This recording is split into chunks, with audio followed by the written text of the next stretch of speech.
this is a practice that I am absolutely obsessed with. I do it every single day, and all you need is some warm oil, and you can pretty much do it anytime. It feels like the best spa treatment that you could possibly ever give yourself, and you can make it shorter depending on how much time that you have.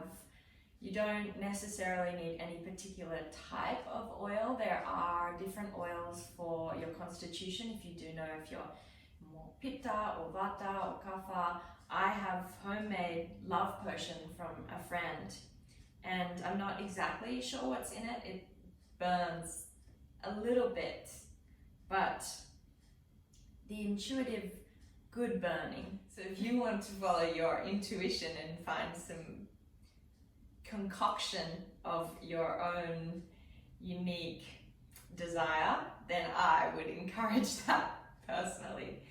So this is the Abhyanga practice that I have personally learned, and there are many different ways to practice this. Many different schools will teach a different method, different stroke patterns, but I do recommend giving the actual techniques a try. So you can kind of just do it in any fashion that you like, but there is a science and an art behind it all, and it is a deeply healing practice. So the idea is to use warm oil, which allows the pores on the skin to open, the skin being the biggest organ of our body.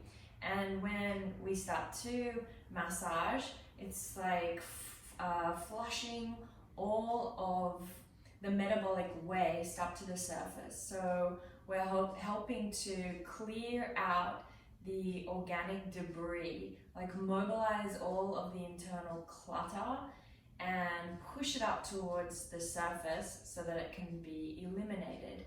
And the whole fundamental kind of principle or underpinning of yoga, of tantra, is a freedom practice. We're removing blockages that inhibit us from allowing everything to communicate in one unified synthesis. So it's basically helping to clear out anything that gets in the way of the body working in one symphony. And really, when we have a build-up of any kind of impurities in the body, or quote-unquote impurities or toxins, it consumes most of our energy. So by eliminating those things that the body has to kind of use or expend all its energy on, frees up our energy to be driven towards vitality, towards our well-being. So that's the idea behind the practice. You'll start to notice familiar strokes. We'll start with the hands, so get some warm oil in your hands. And the joints are really, really important in Abhyanga because they're kind of, you can think of them as the energetic knot points. So we move in an anti-clockwise direction over the joints, starting with the knuckles and the MCP joints where the fingertips meet the hands, and just run maybe the flat part of your thumb, or you can use the chubby part of your hand, any of your tools that feel good, in an anti-clockwise direction, and then move back over the same joints in a clockwise direction. And if that's difficult for you, you can sit next to a clock face. Don't laugh just yet because it gets complicated as you move around the body. And then come to your palm and do the same. So anti-clockwise first, which is the direction of elimination. It is the direction of allowing the toxins to be flushed up toward the surface. And then as we move in the clockwise direction, it's the nourishment. And we're working on the subtle body. It's an energetic practice. Do the same with the other side. Anti-clockwise first, and then clockwise. So when I talk about the direction that is pushing the toxins up to the surface, I am talking about the nadi lines, or the flow channels of the body. But all of the koshas, all of the bodies or carriers of consciousness in the yoga system interact in any event.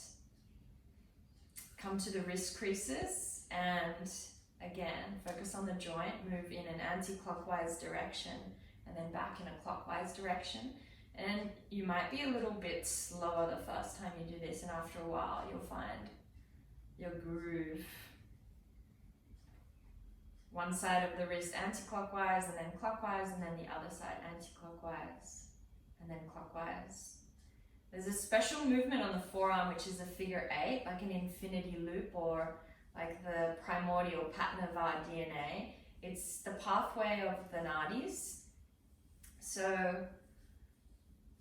you can trace an infinity loop and really do try this. You don't have to necessarily believe in any of the science behind it or any of the philosophy, but try it, and I promise, worst case scenario, you feel like it's an at-home spa. And then do the other side in an infinity loop.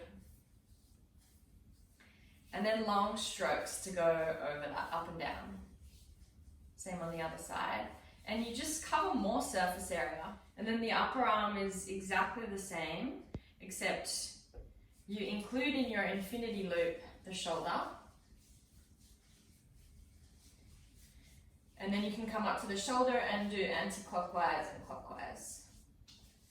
And you'll see I'm kind of dripping oil everywhere. I'm a messy person, generally.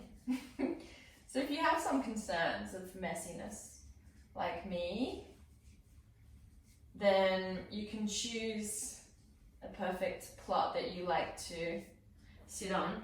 This is one of my favorite mats, and it actually just gets better and better the more oil that I spill on it. Sometimes I don't even have to do this, I just get on my mat and it's applied for me as I move.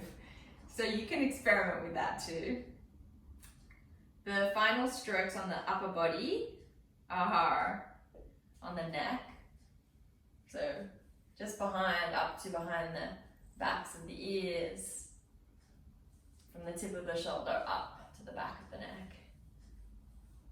And then we'll come to the feet. So getting some oil, you can pour it directly on your feet if you're bold, if you're gutsy. And again, start with the knuckles, anti-clockwise. And I like to really visualize when I move in the anti-clockwise direction, unlocking, like I'm massaging the energetic knots free. I'm getting all of the blood, the prana, the chi, and I'm flushing it up to the surface. And the more heat, the more friction that you create. Think about then, the more the pores of your skin will start to open. And then move back in the clockwise direction to nourish, like feed vitality back in.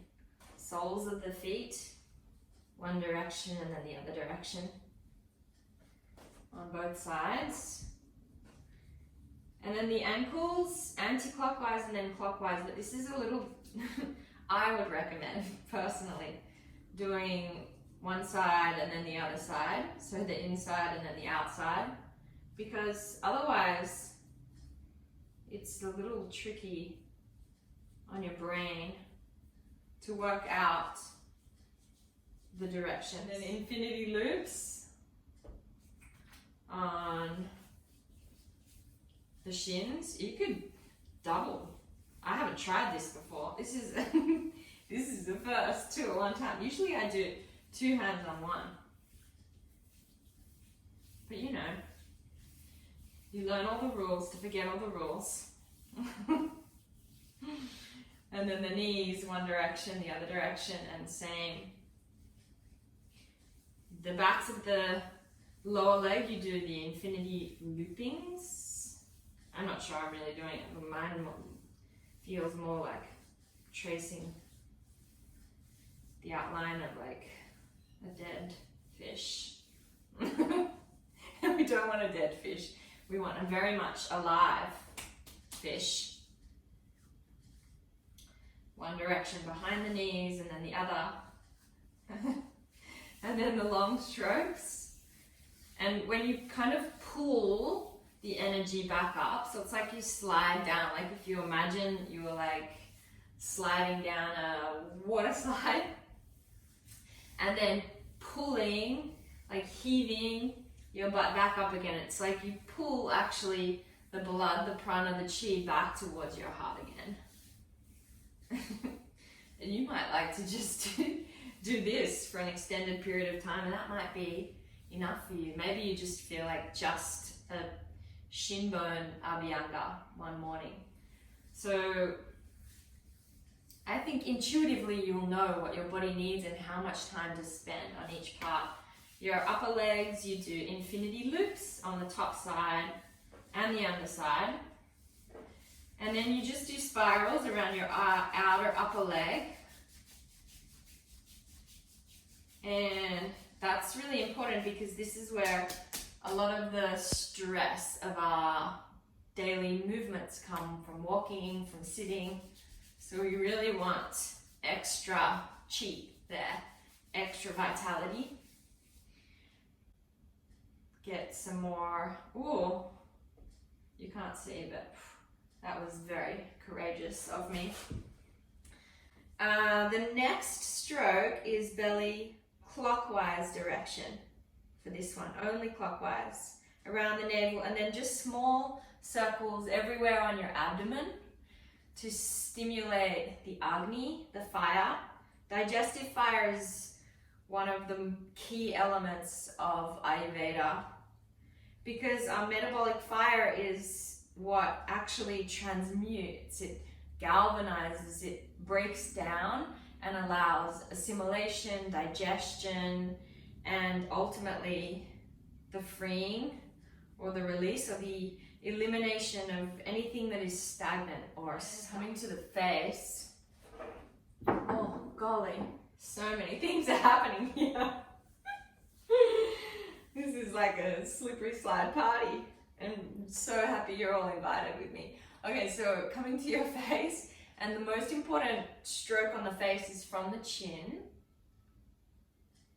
around the lips, to the tips of the nostrils, up the bridge of the nose, and all the way back down again. You can kind of move, so around the lips, up the nose, around the face. Move through that. This is my favorite one to finish, up the forehead. Just reminds me of being soothed. You can finish with getting oil and pouring it onto Sahasrara, your crown chakra, and giving yourself like a shampoo. Otherwise, intuitively finishing in any way that you need to, and it's recommended that you have a hot shower afterwards. So when the water is warm, it continues to open up your pores, so there is the final expansive portal for the organic waste to be cleared. And then as you rinse, it's like the garbage man coming, like the garbage collection system coming through and washing all the debris away. And I actually like to finish on cold to give my immune system like a buzz at the end of it, and I feel like it's ritualistically sealing, like my pores seal back up again when it gets cold. But that's just my personal you can try and share with me all the funny odd things that you like to do as well, and I hope you enjoyed.